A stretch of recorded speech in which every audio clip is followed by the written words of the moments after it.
I think we can go ahead and get started. Hopefully more people will join as we go here.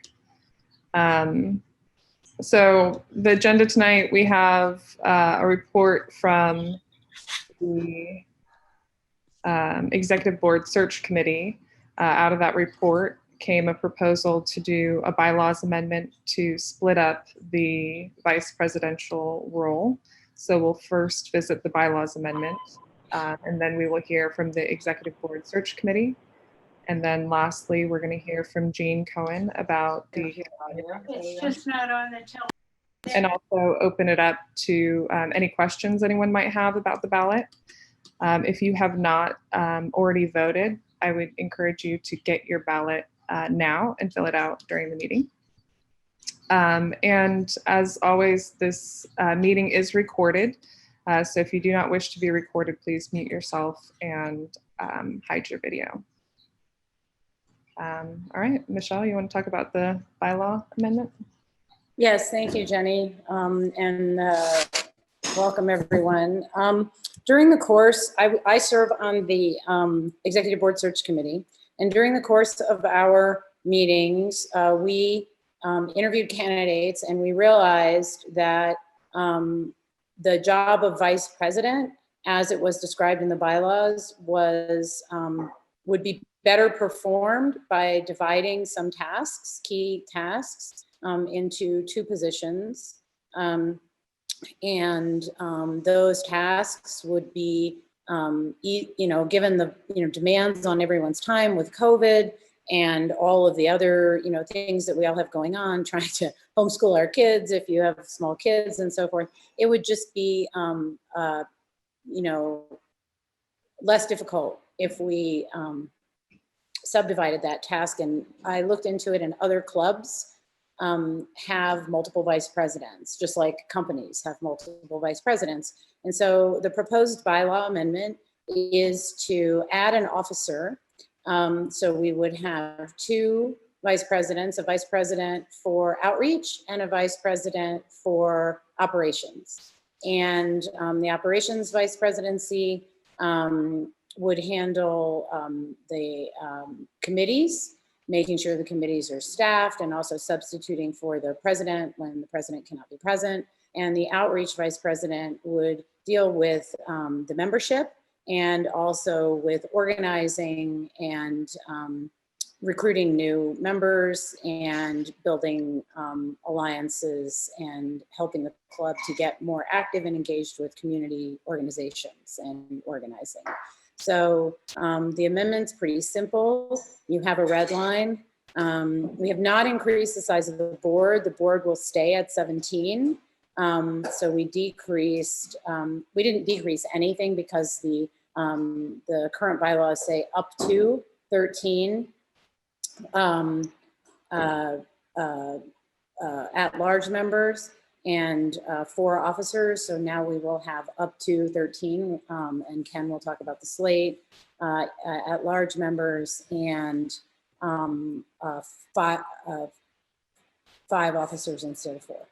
So that it's pretty simple. We think we'll get more done and make better use of the talents of all the people that we have.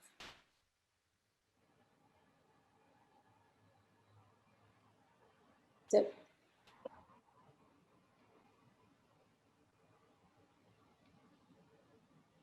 All right, is there any questions? Okay, we can go ahead and open the Zoom poll, which presents the motion to, shall the Silicon Valley Democratic Club adopt the amendment to our bylaws as presented tonight, to which... We need a motion and a second, so I'm going to move that we adopt the bylaw amendment. I second the motion. Okay, now we can vote. All right. You have a vote? I did vote.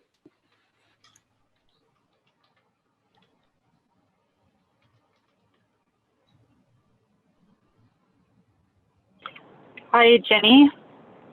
Yes. This is Rebecca Haggerty. I'm actually in my car driving, so I don't have access to the screen, but I can vote yes on that. All right, great. Thanks, Rebecca. Thank you.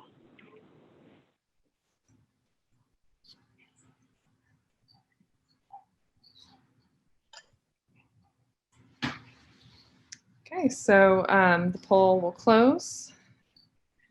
It passes unanimously. And I'm going to go ahead and turn it over to Ken for the report from the Executive Board Search Committee. Ken's going to use my audio because he doesn't know how to use this. But I'm going to use my video. Can everyone hear me? Yes. You don't need your video because they can see you're here too. Oh, They don't need to check see it you out. twice. Here, give me this. okay, so take that. Goodbye. Okay, I had the privilege of chairing the nomination committee for board members and officers. And the committee did great work and worked well together and reached consensus on a slate to present to the board. To the club. And I believe the slate will, and the elections will be held next month. So obviously the slate will be voted on then together with anybody else who wishes to offer themselves for election. So the slate is as follows. The 5 officers are President Jenny Hutchinson, continuing. Jenny, do you want to type this into the chat because the chat's disabled, so I can't type it in unless you have a copy. Okay. So Jenny, president. The club just created 2 vice president positions, fortunately, because that's what our slate has. Kristen Rivers, vice president for operations, and Frank Ponciano, vice president for outreach. And I just want to say that the fact that we had 2 such great candidates for vice president roles is what stimulated the thinking that led to the Ballot change. So I think the change is great, and I think that we should feel lucky that we have these 2 members who want to step up to these roles. I think they'll each do a great job at them. Kristen Lynn, treasurer; Vinod Menon, secretary, and then 12 at-large members. Wait, let Jenny touch up with you on something. Oh, Michelle. Me. This one. Wait, she hasn't finished yet. She has to put the note in. Okay. All right. Then the at-large numbers. Slow down. Michelle. Me. Alexia. Marlene. Slow down. Zepeda. Marlene. You might say Marlene. Yeah. Zepeda. Adia. I'm sorry. No, that was a different person. It was Marlene. Adia. No, but Oh, you said Adia. Oh, I'm sorry. Zepeda. No, that's her last name. Oh. And Adia. Adia Hogue. Hogue rhymes Adia. with rogue. Adia rhymes with IKEA. He's not even on here yet. I'm not on here yet. He's not even on here yet. I'm He's just on Marlene. Then I'm why do you confused keep about it. saying Ada? Sorry, I keep. Maybe Zepeda. I'm. Zepeda. I kept saying Zepeda. Ah. I'm confused on an entirely different point, Adia. Sorry. And it's that, yeah, okay. It's Rosie and Marlene. They're 2 different people. Okay. Yeah, Zapata, yeah. Suzanne. Yes, thank you. And Teehee. Okay, and Jeff. Jeff. You know what you did is you only got half of the thing, but it's Jeff Levin. okay, Jeff Orloff. Jeff Orloff. Hi. Barinder. Barinder. Don. Okay, thank you. Thank you, Don. Fred. And Pete Daly. Pete is a member from Los Altos who's been politically engaged in Los Altos and a member of the club. And we had the pleasure of meeting him and talking over his goals and politics, which I think aligns really well with the board. So he is joining the slate, and if elected, will join the board as an at-large member. And did you want me to actually read this? No, I wouldn't. I would just talk about it. We have a super diverse slate. Maybe the most diverse, certainly the most diverse slate we've ever had.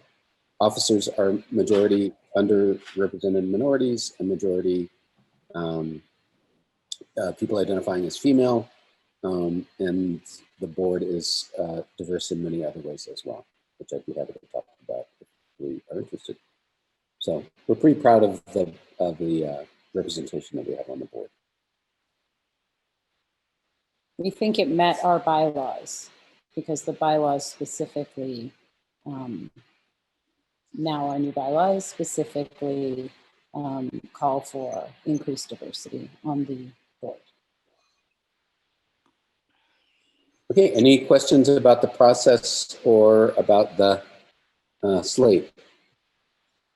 We were actually fortunate. We had exactly as many people interested in joining and all highly qualified. And so we had the pleasure of having no hard choices. Oh, I should also say Bill Barrett retired after many years of service, and I think to our regret, we would have been happy to have him as a member of the slate continuing. But everybody knows that many contributions that Bill has made to the club, and he wanted to step down, and we were not able to persuade him otherwise. Any questions or? Okay, great. Thank you all, and thanks to my fellow committee members for their service. And so, Michelle, you want to explain the process here? So the process now is that the slate has been presented, and we're going to vote on the approval of the slate. And then, I'm not sure actually. Hang on, I need to look at the bylaws because I recently rewrote them. So I might be speaking of the old process rather than, here, take this, rather than the new one. Let me have a second, but I think what happens is, Jenny, the call for any additional, I think Fred, can you help me? Because you know what the process is, but I think it's we vote to approve the slate, and then we call for additional members who might want to run and you know, in a contested election for any position. But let me first consult the bylaws unless Fred knows this from memory. Fred? Yes. I'm actually looking at the bylaws right now. Okay. So the Executive Board Search Committee shall let's see.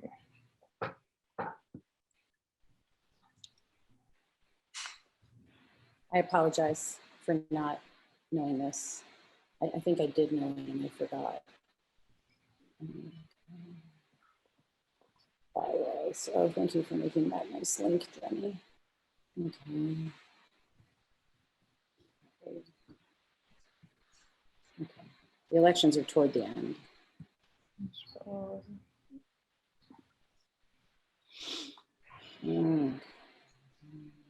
Election. Okay. All right. Additional okay, the executive board report is presented.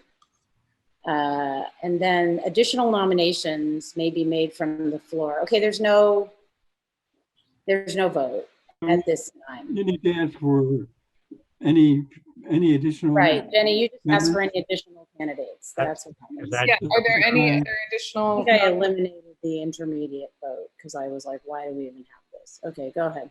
Okay, are there any additional nominations for the executive board for 2021? All right, well, we will vote on the executive board for next year at our next general meeting. And with that, I'm going to turn it over to Jean Cohen, who was born and raised in San Jose. She has spent her professional career in local government and the labor movement to fight poverty, empower working people, and build social and economic justice through organizing. For 6 years, she worked on housing, land use, and transportation policy for Senator Jim Bell, and also served as senior policy aide for San Jose Council member Raul Perales. Jean is an American Leadership Forum Senior Fellow and a graduate of St. Mary's College, where she earned an MA in leadership. She is the vice chair of the Santa Clara County Democratic Party and is currently the interim executive officer of the South Bay Labor Council. And she's going to talk to us tonight about the propositions and any other questions you might have about your ballot. Good evening, everyone. That was a very embarrassing introduction. I'm just Jean, and I like to do the work. So thank you for allowing me to speak with you tonight. My guess is that most folks on this Zoom are pretty aware and involved about kind of what's on the ballot. And what I did was I just put a little presentation together for us to roll through the different initiatives. And then if we have questions, we'll stop there. But I'm just going to start a PowerPoint presentation, and I'm just going to set a timer so I don't talk too long. But let's just, if it's okay with folks, this can just be kind of an informal dialogue. Does that work for you, Jenny? Yeah, that sounds great. Okay. Let me just get this going. Reset. Okay, share screen.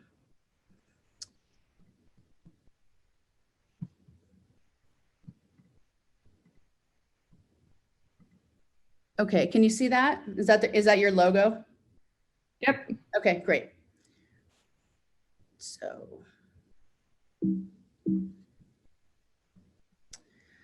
Prop 14 is stem cell research. I started these charts, and then it became too much, and no one would want to read it. So you'll see the evolution of my graphic layout later. But stem cell research funding. Sorry, Jane, this is Vinod. Could you put Yes. it on full screen, please?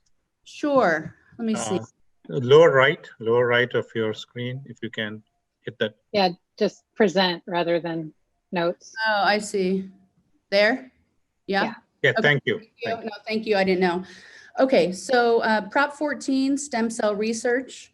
Who put it on? It was a signature effort, mostly by the Juvenile Diabetes Foundation, and it's a bond. And the bond would borrow $5.5 billion to fund stem cell research. You can see the yes and no kind of summaries there, but I think it's really interesting to look at the endorsers and the donors as well. So any questions or comments on Prop 14 before we move to the next one? And you'll see the last two slides I have, because we can kind of do a comparison or a test, is I didn't list what position the party has on the slides, but I do at the end of the presentation. Okay. Proposition 15. So this is a big one, split roll, don't kick grandma out. I think so for those of us who were here in the 70s and the 80s, this is an effort to make sure that Disneyland and rich people pay their fair tax and property tax. And this was put on the ballot by primarily labor unions and then the Chan Zuckerberg initiative. And this would recalculate property tax so there's equity and that there's additional revenue going to schools and going to local government. Any questions on this one? This one is limited to corporations, right? It doesn't impact homeowners, correct? Correct. There's carve outs for homeowners and small businesses, and those are usually the two talking points that the opponents will use most often, which is this is going to be the end of the world and everyone's going to have to move out of their homes. Okay. So there's also carve outs for agriculture, too, right? The Farm Bureau is claiming that it's going to cause some increased property tax for small family farmers. There's carve outs for agriculture as well. That's exactly why it got rewritten. I don't know if you guys remember this, but I've collected signatures twice now for this proposition. And the second time we had to redo it because we added more carve outs for small business under 3 million. And we added carve outs for all ag businesses as well as all residential. And that includes, all residential properties. So no one's rent's going to go up. No one's, in fact, if this works the way it's supposed to, it'll bring about $4 billion into Santa Clara County, $1 billion for our schools alone. And hopefully with that, we can stop levying these, bonds and, well, I don't know if the bonds will go away, but at least we can get rid of the parcel taxes and let those expire. because only our basic aid districts, have those pretty much. Like, I mean, Daubers probably know this, but the Palo Alto parcel tax is like $780 or something now. And they're trying to renew it, I know, this fall. And so if this works out right, all those parcel taxes that all the districts are always trying to go for, it'll ease that congestion up, right? Because this will be a new way to bring in revenues to school without overburdening residential properties and residential property owners. That's a really good point. I don't think people talk about that enough. Well, I have all these basic aid districts, so I talk about it all the time. Isn't it true that some small businesses have leases that allow the owners to increase their rent when their property tax is raised? It's called, I think, a triple tax or triple something.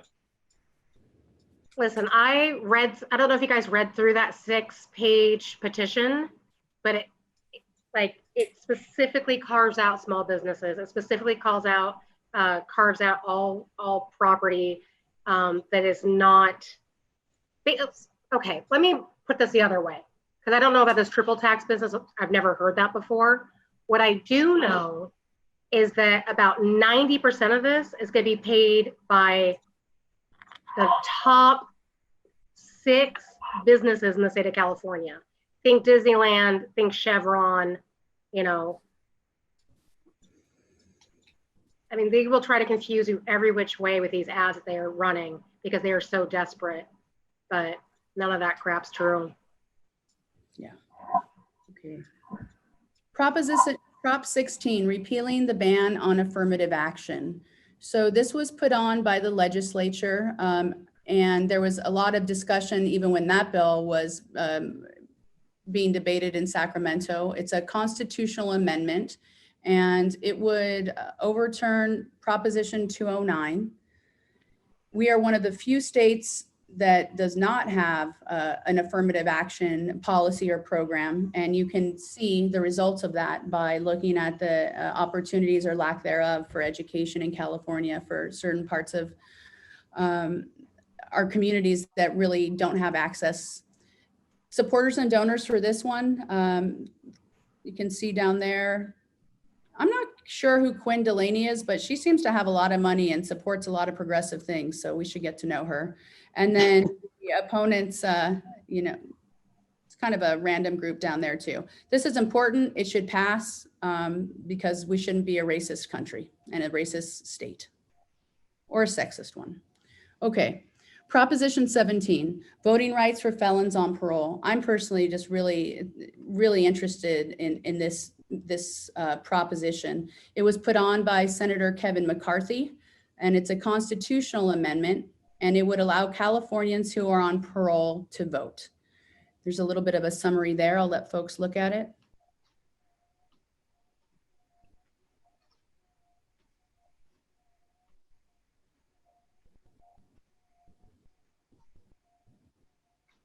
Can I ask a question? Yeah.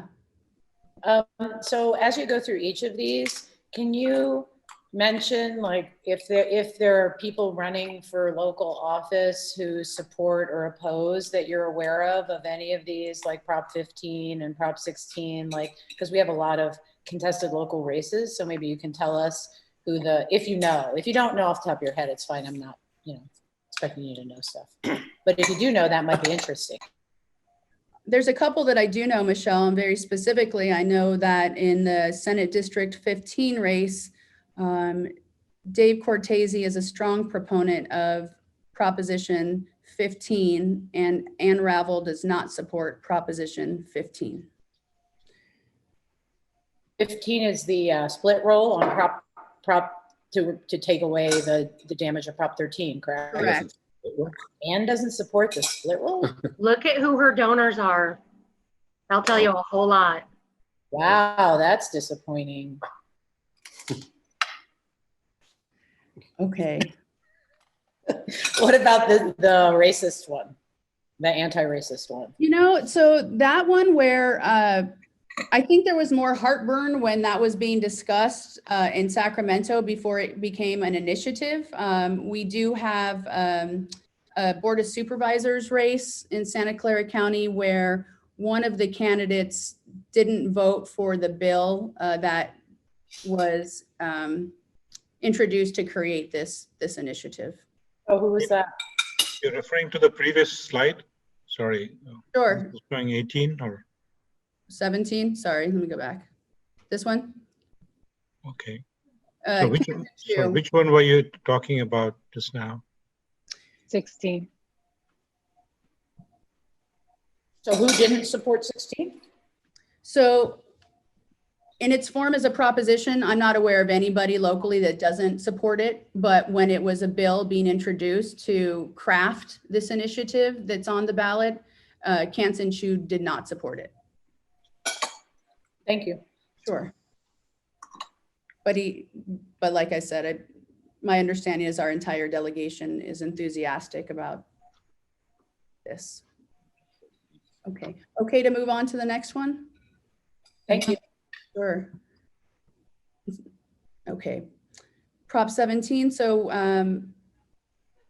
again, voting rights for felons on parole. This is just kind of, you know, this is a no-brainer. When you've completed your time in, I'm not going to call it the criminal justice system. When you've completed your time, you should be able to vote. And that's what this codifies. And then I would like to comment too. This is an anti-racist one as well, because 2/3 of the people on parole are Black and brown. And so even though it's not explicitly anti-racist, it absolutely is. Thank you, Kristen. Proposition 18, which is letting some 17-year-olds vote some of the time. So this was a measure that was, again, introduced by Assembly Member Kevin Mullen, but also a big champion of this bill is Assembly Member Evan Lowe. And they worked quite hard to make sure that voters had the opportunity to create opportunities for young people to be more active in the democratic process of electing candidates and voting on measures.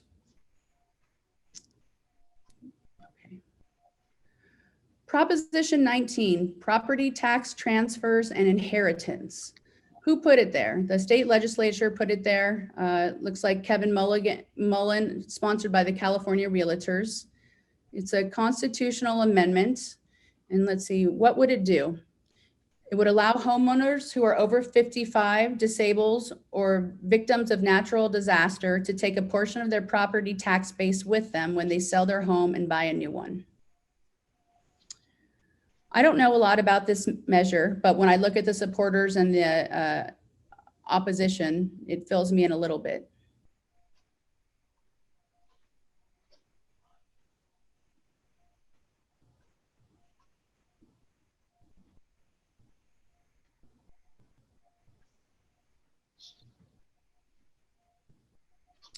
Okay, I'm going to scroll through to the next one.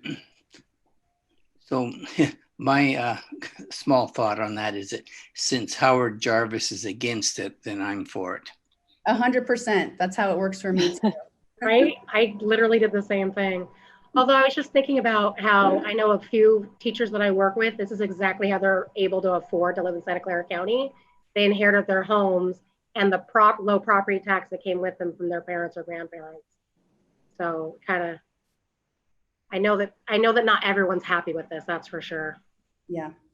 Yeah, but you know, my understanding, this is Rob, my understanding is if you inherit a home and you live in it, you still get to keep the property tax. It's about not living. It's about people inheriting rental properties and those not readjusting. But if you inherit and you live in it, you get to keep the property tax basis, is the way I've heard it. And if a child is in the parent's family trust, I believe in that case, they keep the property tax rate as well, because they're part owners of the house.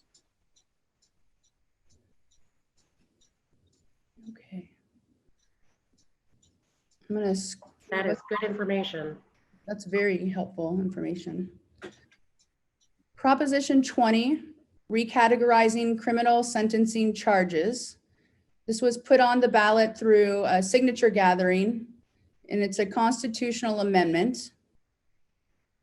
And it would allow prosecutors to charge, repeat, or organize petty thefts, sorry for the space, as a felony.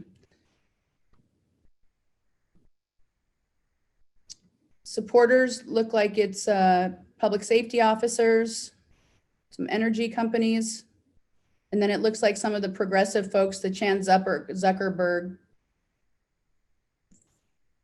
types are opposing it. I don't know a lot about this, except I believe that this is an effort to undermine some of the good work that progressive communities have done in California to make sure that we're actually not penalizing people who have been accused of crimes.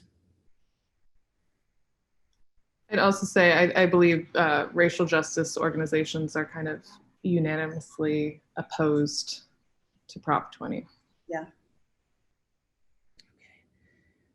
Okay. It also looks like it's going to raise the cost of prisons. We've already been trying to find ways to reduce the amount of money we spend on prisons, and that just looks like more money spent on prisons, which I'm not sure that's where we want to spend money. This is Rob again. Thank you, Rob.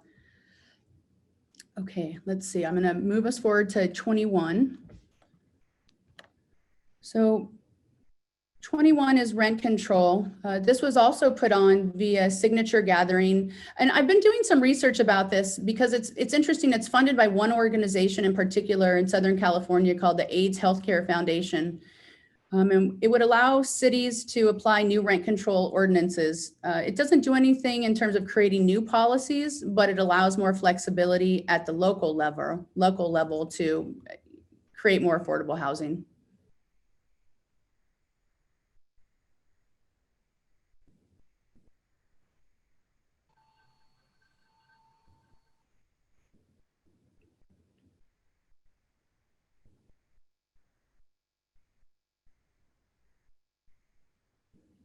Any questions or comments on this one, or we'll move forward? When it says no more than 2 properties, landlords with no more than 2 properties, that means 2 properties that they're renting out, or does that include their own property as well? That's a great question. Can I answer? Please do. That means that 2 property under that person's name. It doesn't matter if you reside on it in there or not, just 2 property. Thank you, Susan.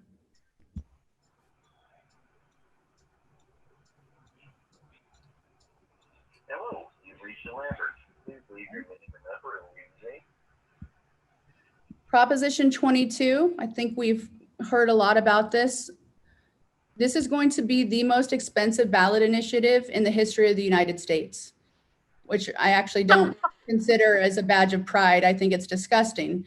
But what it means is we have to work triply hard to beat back, corporate interests that want to erode the rights of working people.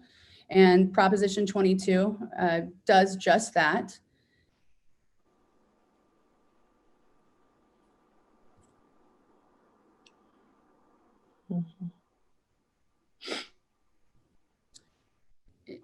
There's an effort right now to lobby the governor, who does not have a position on Proposition 22.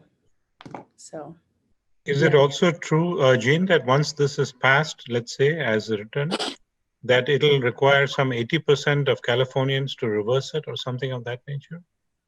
I'm not exactly sure what the threshold is, but the mechanism to reverse it is very challenging. Like once this standard is established, it's one that's going to be very, very hard to take back, because basically You're presenting a story that says, wouldn't it be great to have 4 jobs where I don't have any benefits and I don't have anybody taking care of me or to report when I'm being harassed, but it's really great because I get to be paid $12 an hour because I can work whenever I want.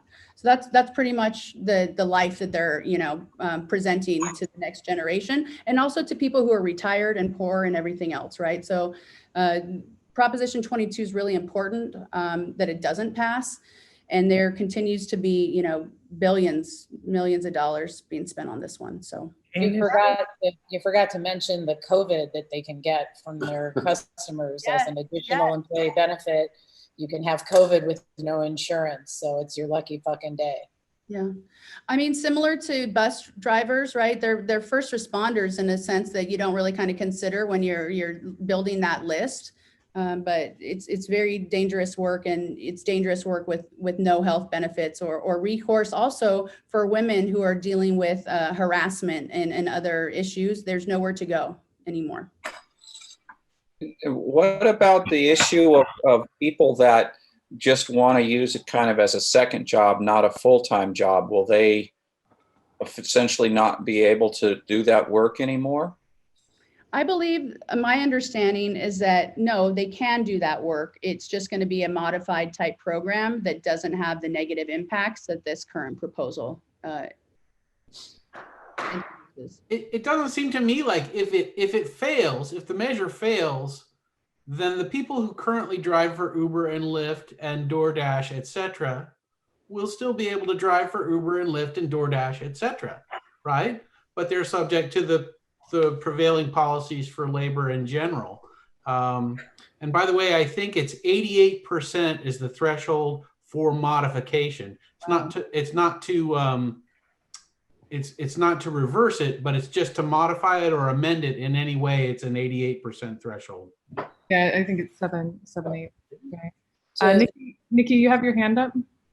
Yeah, my question was actually just addressed. So with Proposition 22, I'm very I'm very on the fence, only because I do know. So when I first read it, my obvious vote was no. Like, this is crap, right? This isn't okay, and it's obvious why they're spending all this money. But then when I spoke to people that work for these companies. Some of them they say that they really are worried that if it doesn't pass, that they will be forced to have to do it for 20 hours or more. And right now they're doing it in between classes or after classes. Or I know some families, unfortunately, in the Bay Area, they have a full-time job as a nanny or as a house cleaner, and then they have to do this on the side just to live with a bunch of roommates. So I don't know. It was kind of addressed, right? When somebody else said, well, how will this affect people that are, because the people that I spoke to, it's not their primary income, but they need it to supplement just to make ends meet. And these are usually disenfranchised people or college educated, like kids going to college. So my question was already asked. It sounds like if it doesn't pass, these people will still be able to be flexible, and that Lyft, Uber, DoorDash, etc., which DoorDash has been stealing tips as well, which is why I'm not really happy about this prop. They'd still be able to be flexible workers, right? Yes. I mean, this is the same argument that was used to justify child labor, that people would lose they're disgusting. the opportunity. Like, I know people that work for DoorDash that found out their tips were being stolen. Like, they're disgusting companies, no doubt. Right. But I mean, this was literally, I mean, I'm a historian, and this was literally the argument that was used to justify child labor, was that, the people wanted to be exploited by these corporations. And I think what people really want is good paying jobs, and they don't really want to be exploited. Exactly. Yes. And we ought to have a world in which the option is not to to be exploited and go down and work in the mine when you're 5 years old, or your family will starve, or nothing.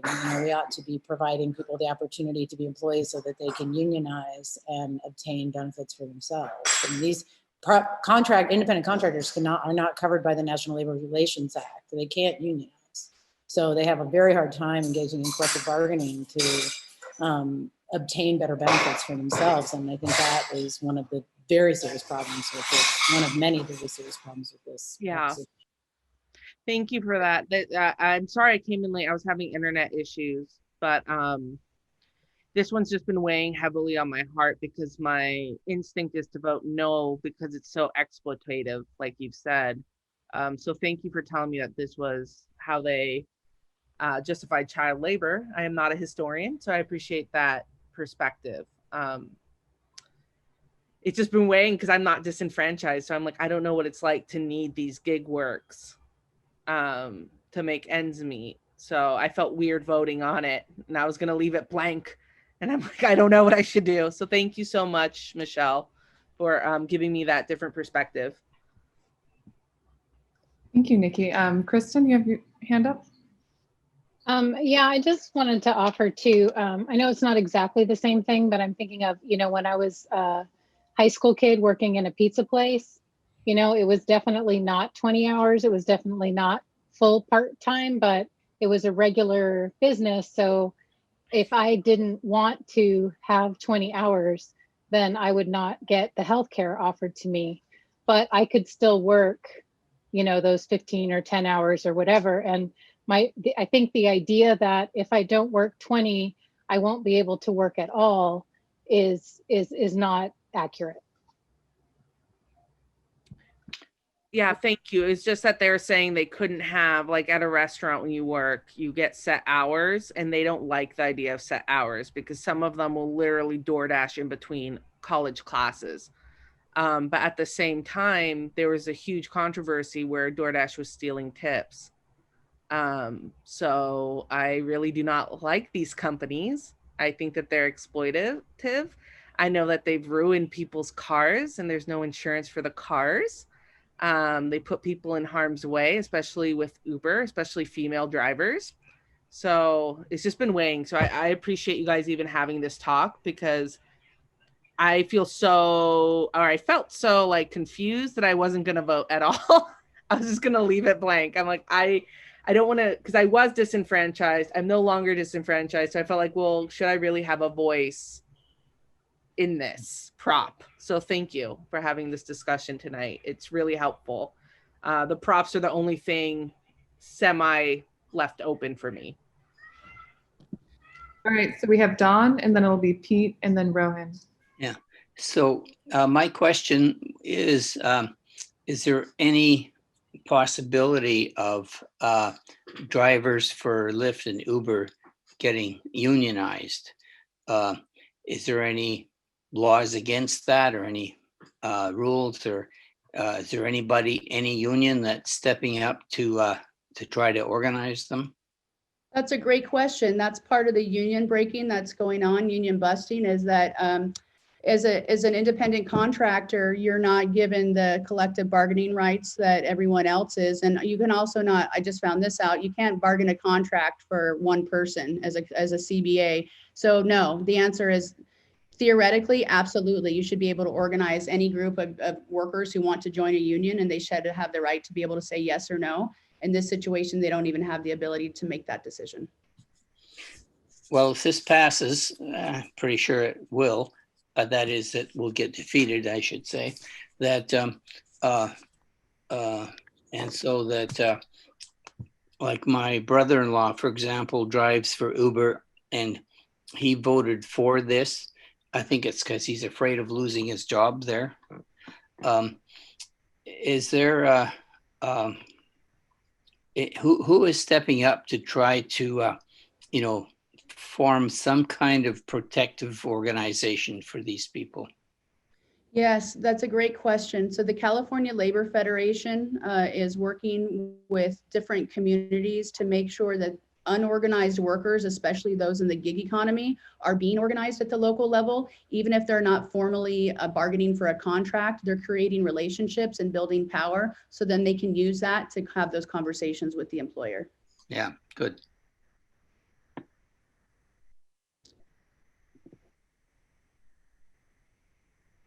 I have a little video on 22, but I want to go through the rest of them if we have time, just to show you. It's Robert Reich. It's pretty interesting. Can you tell us if there are any local people who are supporting or are supported by these, you know, like related to, I just think it's nice to relate it to the local races. Okay, and then we're gonna go to Pete and Rohan afterwards. Okay, I'll respond to Michelle and then Rohan. That's a really good question. And the answer is yes. If you look at the disclosure on almost every commercial for ANRAVEL for state senate, it's either being paid for by the California Chamber of Commerce or Lyft, Uber, DoorDash, Postmates, and I've never heard of Maple Bear, but that sounds nice as well. And those folks are paying the cost of admission for corporations to tell voters in Santa Clara County what's good for them. Can I ask a question? Okay, wait, Suzanne, I'm sorry, but Pete and Rohan have had their hands up for quite a while. Sorry. Let's go with Pete next. I just want to say that most of the Lyft drivers and Uber drivers and people who have expressed some concern about this proposition are, it's a textbook example of these companies scaring their employees, right? They're told by their taskmasters to be afraid that this won't pass. And if you analyze this initiative, what it actually says to me is if it passes, then you can almost guarantee that everybody's going to work minimal hours. Whereas if it doesn't pass and we keep the status quo, you're still going to have basically all of the same incentive structure in place that is currently in place. So if they're driving now for Uber and this doesn't pass, you're still going to drive for Uber. And if you just look at who's supporting it and who's against it, I mean, I'm going to stand with the unions every time anyway.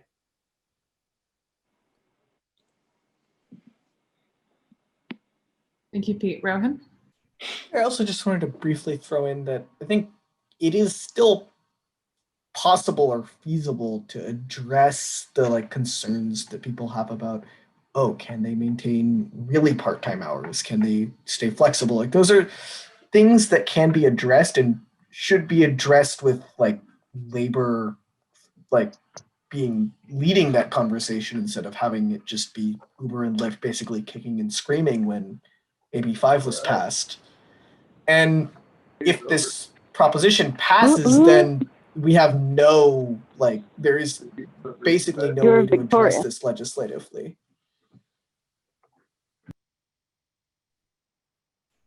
I agree. Suzanne, did you have a comment or question?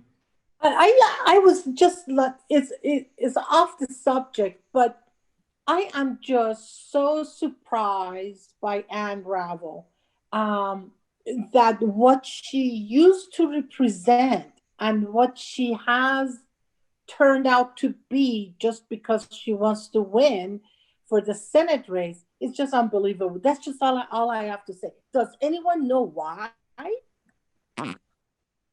Well, when you have porous values, you sell out to the highest bidder.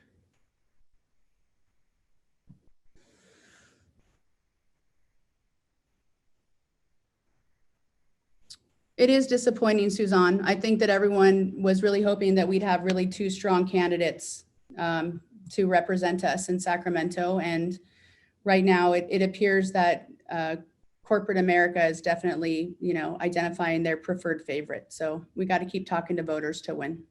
Well, what's surprising to me is ANRAVEL was a big champion of keeping money out of politics when she worked as an overseer at the Federal Elections Commission and also with the state. So this is shocking. That's what I'm saying. Because I know her from Emerge, and that's what is shocking to me. So that's all. I think most people are stunned and shocked, Suzanne. Not in good way. For the record, I wasn't even slightly surprised. All right, I'm gonna move us forward to Proposition 23, physicians on site at dialysis clinics. This is another one where we're seeing a lot of commercials. This was put on via signatures funded by SEIU UHW.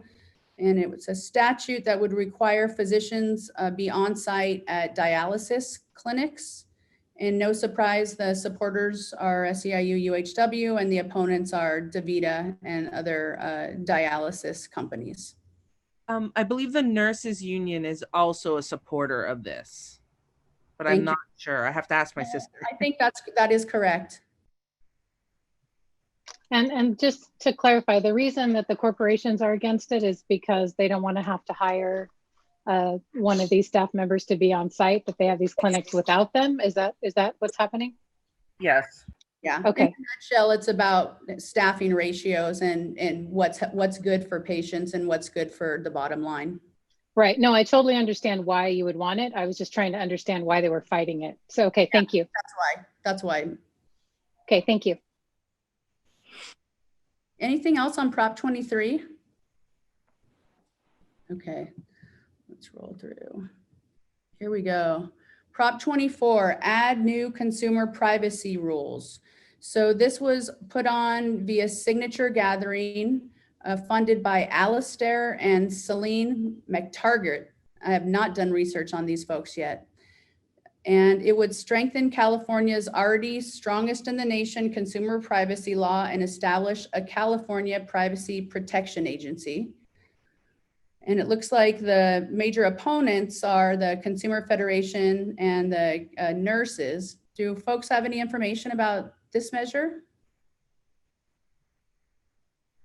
As far as I understood is really the question of who owns the data, who owns all this information that these companies gather. And when you want to when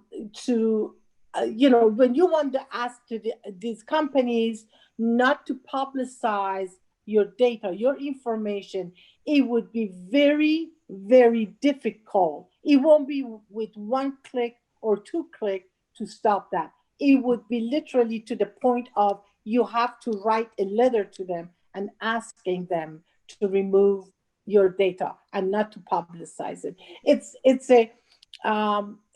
a very tricky one, and we have to be very careful how they're going about it, because it's like the most quiet. Nobody is really talking about it. And a lot of people are voting yes because it sounds fantastic. In reality, it should be really no. That's how I feel. And one of the things I wanted to comment about it is like when I at first glance, I totally put a yes on this. And then I started looking at all the organizations against it. And I have like a grid of, I think maybe 12 really progressive organizations. And most of them, some say yes, some say no, but this one was like no, all the way down. Like every single organization said no on this one. So that surprised me because, like Susan was saying, it really looks good. But, apparently it's really not. And just to add on to that, and I have said that before, I'm going to repeat myself. I think California Democratic Party had betrayed us because they went and they said neutral on that. That is, if you're a lawyer, I am not. And when I did probably about 2 or 3 hours of reading on this thing, I was like, holy cow. And so California Democratic Party, again, they said neutral because they get a lot of money from these guys. Sorry. Rohan, did you have your hand up for this proposition, or is it? Yeah, I did actually. So I don't know too much about this, but I do think one important thing to note is, as far as I know, so I think, if you can just fact check me up on this because I'm not completely sure, but I think one of the big things is it increases some and weakens some privacy protections, but it sets kind of a 3/4 majority in the legislature to amend it, which is dangerous because our whole tech environment is changing so fast that we need privacy laws that can keep up. And something being frozen with a 3/4 majority in the legislature is a situation where we probably won't be having updated privacy laws. We'll probably need more ballot measures to do that. Whenever we have pass a ballot measure that can only be amended with another ballot measure, that's generally a problem, especially with something so dynamic like privacy. Okay. Thank you, Robin. Pete? Yeah, I think that the biggest concern I have about this measure is that it takes certain enforcement away from the Department of Justice and existing avenues to redress these issues, and packs them into this new agency that may be toothless. I mean, it really could be kind of, I don't know, just a way to in many ways insulate companies from the penalties for bad behavior by creating a toothless regulatory body that then can't be changed without excessive legislative burden. Yeah. Okay. Prop 25, replace cash bail with risk assessment. This was also put on via referendum by signatures gathered by folks paid for by the bail bond industry, and it would ask voters to either approve or strike down a state law that banished money bail from the state criminal justice system. Supporters include SEIU, some rich people, and then the opponents also look like a bunch of rich people. Thoughts on this one? My question is, would it include ethnicity on this algorithm? Because if it does, I don't know how I feel about that. Because I'm worried about the algorithm having a bias that I would not want to support or endorse. But other than that, I think that, yeah, rich people shouldn't be the only ones being out on bail. I'm not sure about the question that you just asked. Does anyone know? Can I say something? My daughter just graduated, I'm Gail, just graduated from Loyola Law School in LA. And the Innocence Project there that she's participating in is against it because the risk assessment seems to be even more of a problem in the cash bail elimination. So that was their thinking down there. Interesting. Sorry, this is Adia. Why? Yeah, that doesn't make sense to me. This is a system they use in DC. It's been working fine for decades. They've had a no cash bail system forever. There's no reason why it shouldn't work. Was there something specific they said?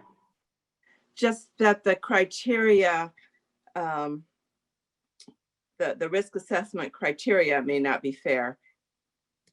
So I don't know how that compares to other areas and what criteria they use for their risk assessment, but that was what she had shared with us. Kristen. Yeah, so I think I'm totally in favor of this because I feel like, if we can't rely on our judges to be impartial in their application of what, if someone is sufficiently dangerous to await trial or not, then we should be recalling the judges and replacing the judges. But the system that allows for only people with the money to be able to get out of jail is, in my opinion, inherently unfair and unfairly applied. And so, although this doesn't fix the whole problem, I feel like it definitely addresses part of the problem. The only piece that concerns me at all is that, if the legislature decides to get rid of cash bail, then it looks like it does that they can't do that without, without another initiative taking place, if I'm reading this correctly. But I still feel like it's important to pass it. Like I said, to have it make it so that it's not just people who can afford it get out of jail, but rather people who pose a danger to us, rather than who has the money to be able to get out. Okay, we have Adia, Rob, and then Michelle, and we'll close it out after Michelle. So I agree with what Kristen Rivers just shared. I would add that John Oliver did a really good clip of this about 2 years ago, maybe 3 years ago, about how the DC no cash bail works. And of course, I have used to see how this worked. So they basically have like an they're not, what are they called? Probation. They're not really probation officer, but they're similar. They're in the DOJ, and they write up reports and they pull everything from whatever people have, and they write up a report and they give it to the judge, and then the judge makes a determination based on that report. And the idea is that if it's violent, then more than likely you're going to, remain in custody. But if it's a non-violent offense, then you're released and you come back because that's on your own recognizances. And it works, and it's been working. And the idea that poor people, I mean, if you read the stories that have been coming in the New York Times for the past couple of years, talking about how people sit in jail for years because their family can't scratch up $50,000, or they have to put their home up to do it, or if they even have a home, it's insane. I mean, the inequities in the system that we have now, I mean, again, like what Kristen was saying, this addresses a piece of it, but it's a major piece that just levels the playing field for the haves and the have-nots. Thank you, Adia. Rob? Mine's really a question. Is the specific risk assessment system coded in the proposition, or is it adjustable? This is one of the dangers of doing propositions. The legislature will pass laws, and if they're not quite working, they can pass another one to make adjustments to make it work better, because you don't really know how well something's going to work until you try it, and then you want to be able to adjust it. And it sounds like a great idea to move to this, especially if we can adjust the risk assessment system after the fact if we see it's not quite working for one reason or another. Does anybody know that? No, I don't. And that was back to my question. What I'm worried about is that we have seen that algorithms can sometimes be biased. And what I'm worried about is if the algorithm sees that the majority of the prison population belongs to one ethnicity over the other, that it becomes biased and almost becomes worse than the judges. And right, we as people know, well, there's a reason that is so disproportionate, right? Those people from different ethnicities are targeted more often, et cetera, but a computer doesn't really know that. So that was my only question. And I might actually try to call somebody, because if it excludes race or ethnicity, I definitely want to support it. But if it doesn't, I'm worried that the machine will become more biased. And in Washington, D.C., the population, at least when I lived there many years ago, was about 80% Black. So it might work well in a community that is mostly a minority, basically. Mm. But will it work in ones that aren't mostly a minority? I found a little blurb on Ballotpedia. It says that, based on SB 10, which this bill was written off of, it said that the measure would require superior courts. It says SB 10 would not itself mandate what factors the assessment tools need to consider, but the bill would state that tools shall be demonstrated by scientific research to be accurate and reliable. That's what it says.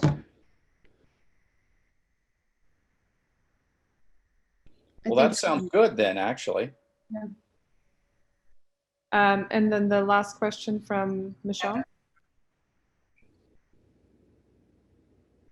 So I was just looking at a report from the Brennan Center, which is a very liberal pro-criminal justice reform organization. And they expressed some of the same reservations about SB 10, which is, the legislation, that this would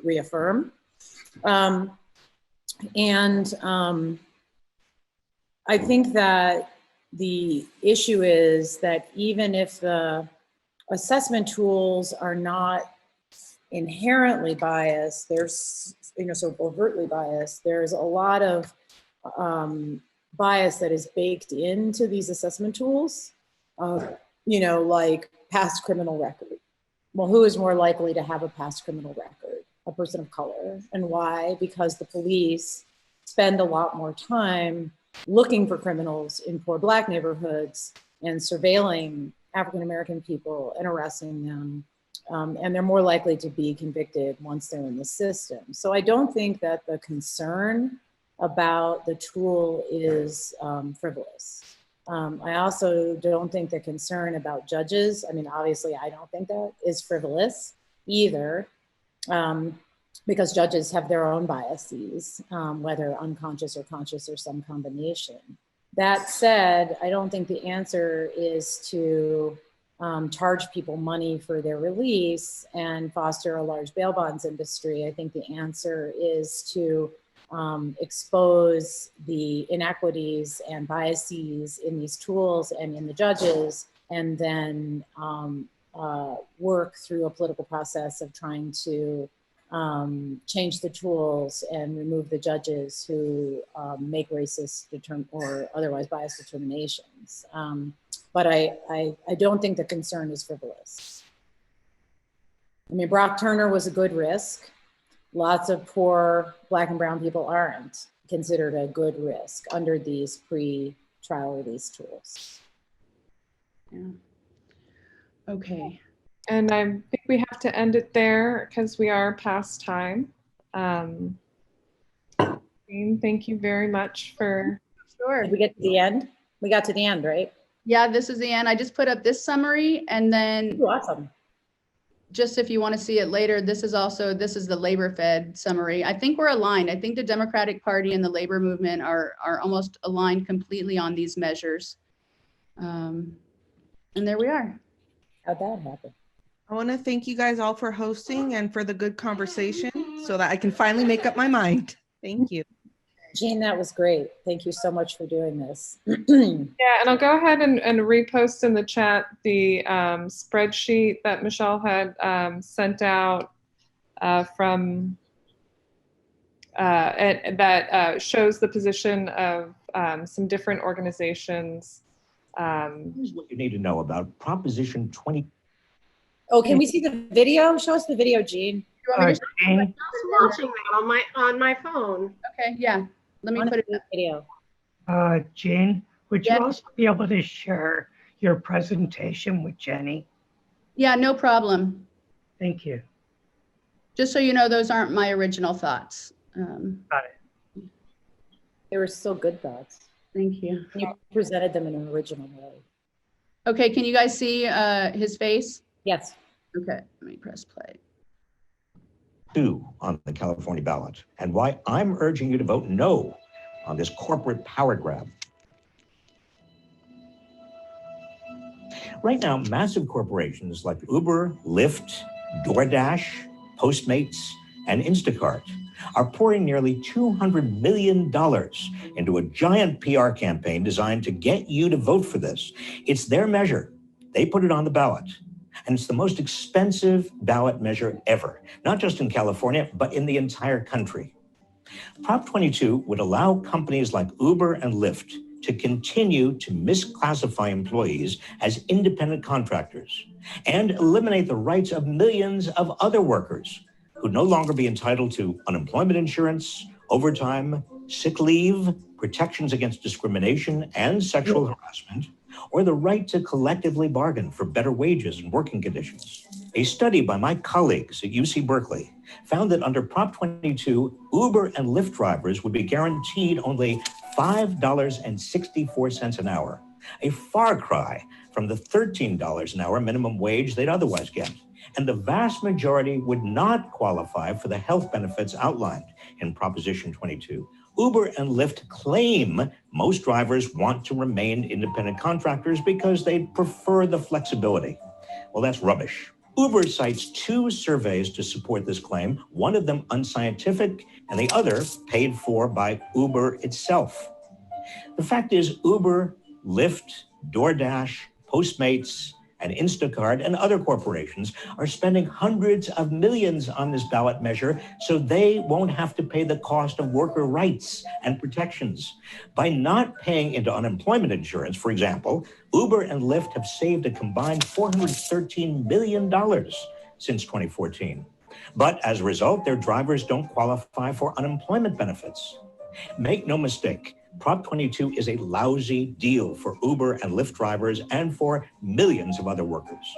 This is why I'm urging you to vote no on Prop 22 and to urge your friends and family to do the same. Don't let big corporations pay hundreds of millions to strip workers of the rights and protections they need.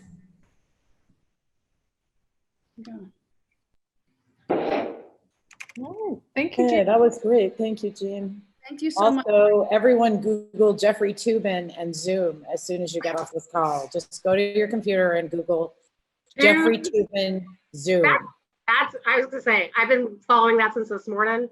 Correct me if I'm wrong, this is not his first sexual misconduct infraction. I remember something from a few years back.